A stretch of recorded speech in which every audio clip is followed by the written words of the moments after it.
So in the summer of 2000, which is about the time your parents were hooking up to have you, I was hired part-time at Borders Books and Music in the North Hills.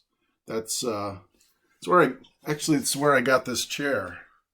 They used to have really high quality furniture back then, not with the cushions on it. And it looked like my shelf in the background there.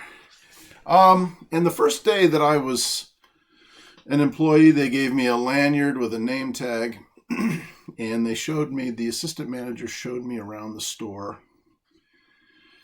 Here's the Bibles, here's the dictionaries, here's philosophy, here's political science, science fiction, romance, and computer books and local section. And we made our way back to the kids section. And there's Dr. Seuss, and here's board books, and here's early readers, and Captain Underpants and stuff like that. And then here's this shelf, and this is something called Harry Potter. I had no idea what that was, but there was a whole shelf of it, and that was in middle readers. And in case anybody comes in and asks for it, you know where to find it. So we went around the store, and there was also a Harry Potter display in the middle of the store. And there was also a Harry Potter display behind the cash register. So the 3 books had come out. The third one, Prisoner of Azkaban, which you are reading in my class right now. And they were only in hardcover. They were only in books. The movies had not yet come out. And literally 3 days later, I walk into the store, and the store was completely covered with the 4th book. What did I do with the paperbacks?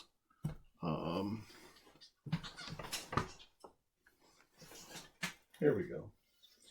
It's completely covered in this book, only this was the hardcover. The Goblet of Fire had just come out.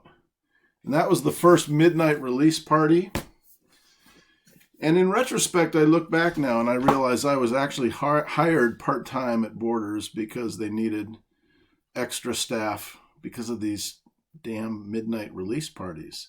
The book was so popular that people wanted it the minute it came out. The minute it came out, and they wanted it at midnight. And so they started... under contract, they were not allowed to sell the books before then. So the Borders would stay open, or they would close and they would reopen just before midnight and let people in to buy the books. And I never worked one of those midnight release parties. Maybe some of you remember being very little one of those. But it was insane.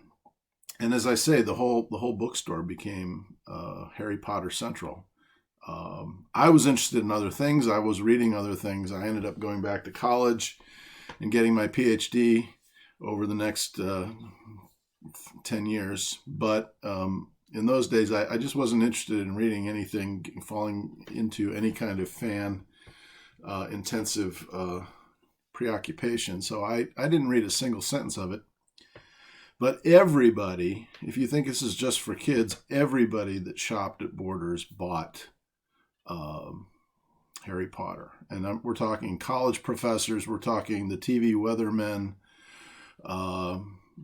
little old ladies that were going on vacation would beg us to sell them a copy before it was released, and we would have to apologize and say, no, we can't sell you a copy until Tuesday when everybody can get it.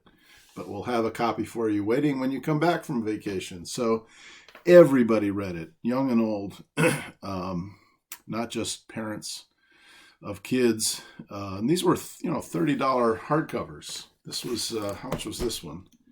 This was, this is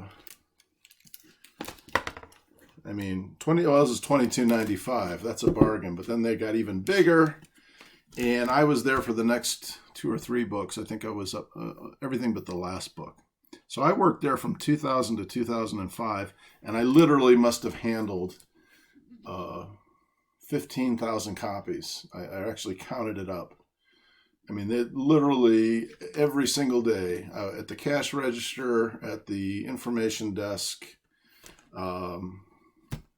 displays, cleaning up the store, I handled at least that many copies of the books, all the different books up to that point.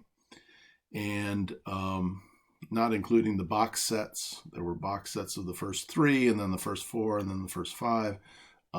There were candies and toys and all kinds of little things that were associated, licensing and illegally licensed or not licensed. Borders sold a lot of wizarding paraphernalia. Flash forward, I went back to college and I got a PhD in art history and architectural history. But in the spring of 2015, I sat down and I read all the books, and I watched all the DVDs. Now I have Blu-rays. But I went to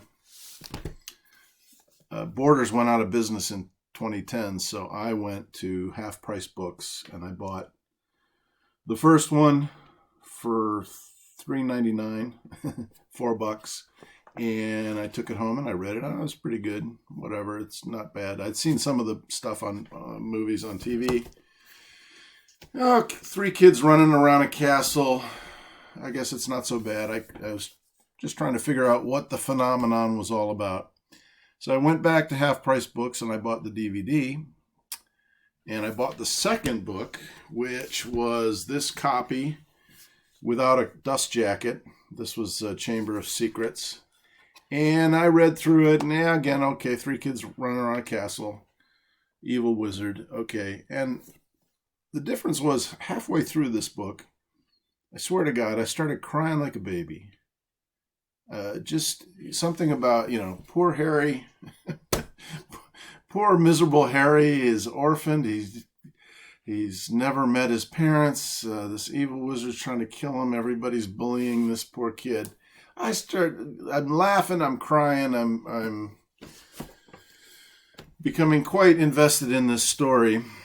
Then I buy the third one. So then I couldn't find the second video for a while. But I went back and I bought the third one, which was actually this copy. This was the smaller. For some reason, they made them smaller in the first printing, as you can see. But, and again, this is now the 3rd year at Hogwarts. 3 kids running around castles, getting a little bit repetitive, to be honest with you. But then I get to, what page is it now? 324? 324. It will happen tonight. Right there. It will happen tonight. This line over here. I don't know if you can see that. No, it's over here. Sorry. It will happen tonight. And that's Professor Trelawney. So the school year has ended. Every one of the 3 books so far, the school year comes to an end, and pretty much that's the end of the book. This case, there's still 100 pages to go. The school year has ended. Harry is having his final exam with Professor Trelawney, who was brilliantly played by Emma Thompson in the motion pictures. And she's kind of the batty, flighty fortune teller, diviner. She sees into the future. And she goes into this trance. And for the next 96 pages, we end with, this ends on, it starts at page 326 and ends at page 421. They're back in the infirmary eating a big block of chocolate.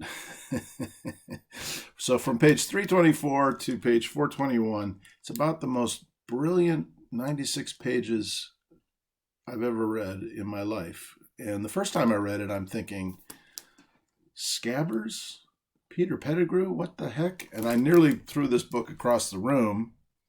I thought, oh, she's just ad-libbing this. She's just made this up as an afterthought. She couldn't have planned this out. So I went back, read 60 pages back and read it again, and I looked at the old books, and I realized that Scabbers always was missing a finger and all that stuff, and I thought, oh my God, she's actually planned this whole thing out. And this is the third book, and we knew that it was going to be a 7-book series, and it's just the most brilliant, airtight plot I've ever seen in any story of any form, movie, TV, game show, anything. This is the most brilliantly executed story I've ever seen. And again, I'm crying, Harry sees his father on the other side of the lake, and they travel through time, and the Whomping Willow, and Sirius Black, and the whole thing. It's just absolutely unbelievable. So I hope you're enjoying it. It's my favorite sequence. I've read those 96 pages about 9 or 10 times now. It's just flawless. It's airtight, as Rowling herself would say. I think she uses the word watertight plot. Next, I will talk about Rowling today, Rowling in the last year. But this is the end of part 1 of this video. Thank you for watching.